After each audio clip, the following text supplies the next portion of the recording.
Quase lá, hein? Quase terminando, moçadinha. Vamos para o fácil dessa vez, para dar uma quebrada. Considere um cilindro. Cilindro, Enem gosta muito. Cilindro é uma das figuras favoritas deles. Por quê? Porque é uma das que é mais fácil de você ficar procurando coisas para fazer com ela. Garrafa, silo agrícola, os cacete todo. É uma figura universal, certo? Cilindríssimo. Nosso cilindro C. De altura H maior que zero, que bom, a altura não é negativa, cujo raio das circunferências do topo e da base é um R maior do que zero, ok? Esse é o nosso cilindro de referência. O nosso cilindro C com um raio R e com uma altura H. Beautiful. Qual o volume dele, só de curiosidade? Porque eu já vi que eu vou ter que comparar volumes, então já vamos começar escrevendo isso aqui. Primeiro, por isso aqui ser um prisma de base circular, a gente pode lembrar que o volume de um prisma qualquer é a área da base,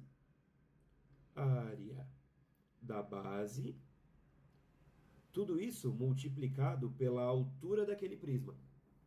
Nesse caso, como a gente está falando de um cilindro, a área da base é a área de uma circunferência, que é πr ao quadrado. πr ao quadrado vezes a altura. Olha só que belezinha. É o R e é o H que o exercício mesmo me deu. Esses aqui serão os nossos valores de referência.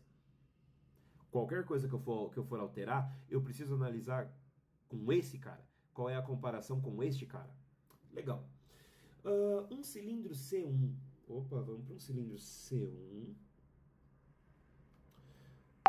Cujo raio é igual do cilindro C. Não mudou o raio. Mas a altura é meio H. O volume do meu cilindro A é π vezes o R quadrado, que não mudou, vezes H sobre 2. Mas πr quadrado vezes H é o volume do cilindro original. Então esse sobre 2 vai dizer, simples e unicamente, que o volume do cilindro 1 é a metade do volume do cilindro de referência. Tá bom. Poxa, então, por sinal, dica, tome isso como uma referência interessante para algumas coisas. Você alterar a altura do prisma sem mexer na estrutura da base é diretamente proporcional ao que você vai fazer com o volume. Você tombou a altura pela metade? O volume também tomba. Você dobrou a altura? Você dobrou o volume. Essa é uma das poucas garantias que a gente tem.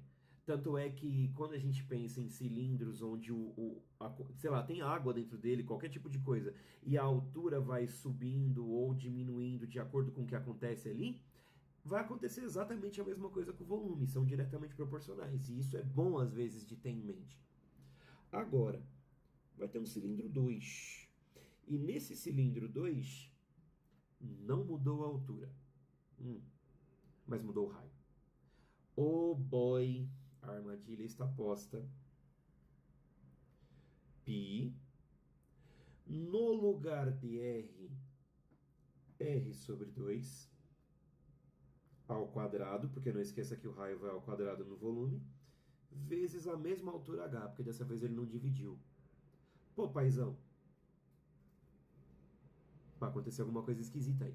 Porque quando você for elevar este cara ao quadrado, você não vai elevar só o R, você vai elevar o que aconteceu com o R ao quadrado. Então, se o R multiplicou ou dividiu, ao quadrado, esse efeito também será elevado ao quadrado. Vai ter um efeito potencial no negócio. Então, ó, πr quadrado vezes h, que é o que vai acontecer na parte de cima. Porém, my bro, na parte de baixo, vai aparecer um 4. Isso quer dizer que eu estou falando do volume de referência sobre 4. Vai ser um quarto do volume de referência. Poxa, legal. Percebam que, sendo V, V1 e V2 os volumes, é correto afirmar. A primeira parte da comparação do exercício é sobre volumes, só que agora você vai ter que ser um pouquinho espertinho. Tanto é que talvez seja legal, se você não é muito bom com frações, você definir em decimal o que vai acontecer com essas grandezas. Meio V é 0,5V. E 1/4 de V é 0,25V. Se você olhar nas alternativas, muitas falam que V é igual a V1 mais V2, só que se você somar esses caras, não vai dar um inteiro. Você tem que manipular um pouco esses caras se você quiser chegar no inteiro. Na verdade, principalmente esse aqui, ó. Porque para esse cara virar meio, você teria que dobrar e depois somar com o de cima. Aí você fala, opa, mas pera, já tem duas alternativas me falando isso. A C e a D começaram bem. Porque elas falam que V1 mais 2V2 dão o V original. Todas as outras. Ô, vocês perceberam o quanto essa prova foi focada na ideia de que sempre tem três que não fazem nenhum sentido para só duas fazerem? Então, se você for o mínimo do macaco possível, mesmo que você não tenha plena ciência do que está acontecendo, você ainda tem 50% de chance de acertar.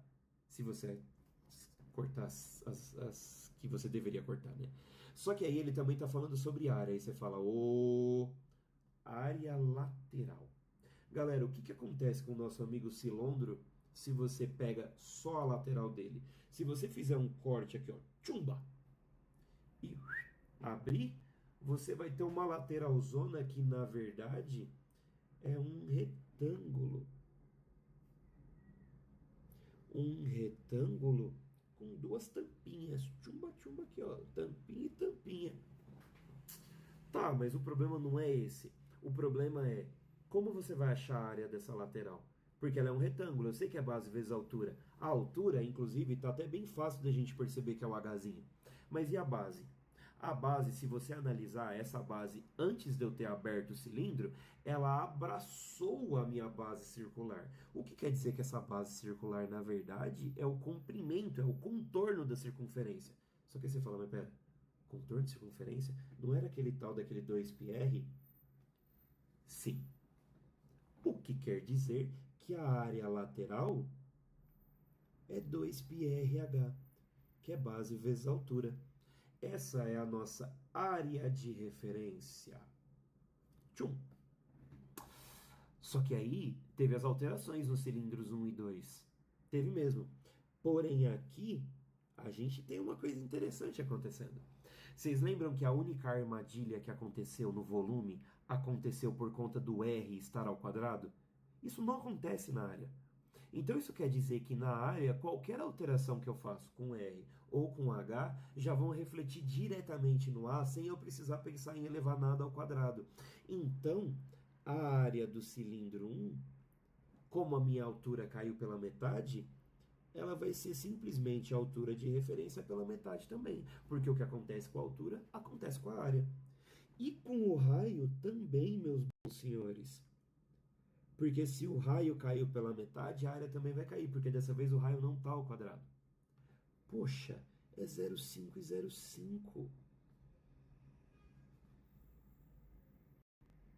Então, nesse caso, eu não preciso me preocupar com a ideia de ter que manipular para chegar no inteiro. Basta somar as duas. Vamos olhar as alternativas. Ah, ó, tá vendo? A letra C tenta te guiar para a ideia de que o que aconteceu com o volume vai acontecer com a área, mas não foi isso. Por que não? Relembrando, porque na área não tinha nada ao quadrado para eu ter que fazer. Basta eu somar as áreas que já vai dar a área inteira. Alternativa D. Gostei. Bom exercício. Mas não um bom exercício porque ele é difícil ou porque ele é trabalhoso, mas porque ele tem armadilhas conceituais interessantes para você, caso caia, falar, putz, por que eu caí? Porque eu fiz comparações que não são relevantes. Comparar volume com área é muito mais complicado do que parece. Tá? Tomem cuidado.